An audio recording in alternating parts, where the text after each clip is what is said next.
Hi everyone, my name is Kelly Kamm. I'm an epidemiologist at Michigan Tech in the Department of Kinesiology and Integrative Physiology. We're going to talk about what you can do to travel safely during the Thanksgiving and winter breaks. First, remember that your actions now and during the breaks can help keep your loved ones safer and slow the aggressive spread of this disease in our communities. I know it's hard to imagine holiday celebrations that look and feel very different this year. I would like nothing more than to gather with multiple generations of my family and laugh about the cooking failures we've had in holidays past.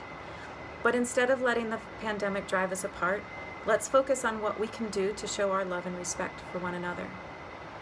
First, be honest. It's important to report symptoms and close contacts fully and truthfully at all times. This includes the time leading up to breaks.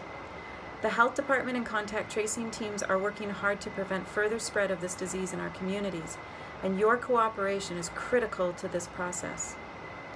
Before you leave campus, do what you can to make sure that you're not infected. Wear your mask, wash your hands, and watch your distance. Keep going to class or remote class, but don't gather with others, especially not those outside your household, for at least 2 weeks prior to leaving campus. And get tested, ideally 7 to 10 days after you've started that self-quarantining process. But keep in mind, a negative test does not mean that you're not infected if you've had a recent exposure. A test is not a substitute for safe behaviors.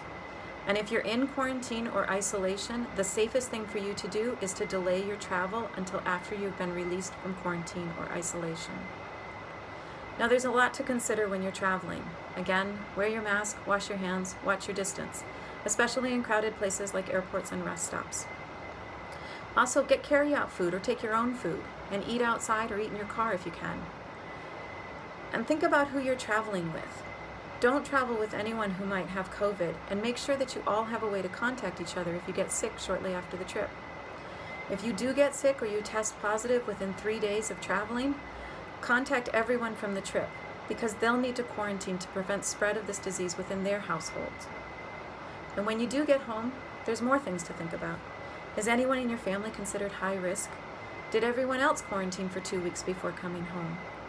Do you have a space in your home where people can quarantine? As best you can, make decisions that consider the health of yourself and your loved ones.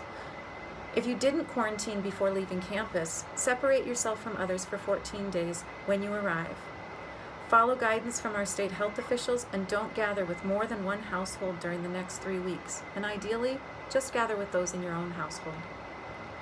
And don't forget about the communities that you belong to, both at Tech and outside it. If you travel, then you need to quarantine for 2 weeks before you come back up to Tech. Follow all the safety procedures. Wear your mask, wash your hands, and watch your distance. And get tested when you come back. Get tested right away and get tested again about a week later. Okay, everyone, take a deep breath. This has been a tough semester and a very tough year. We all deserve a break and a rest, and we can do that, and we can do it safely. Thank you for doing your part.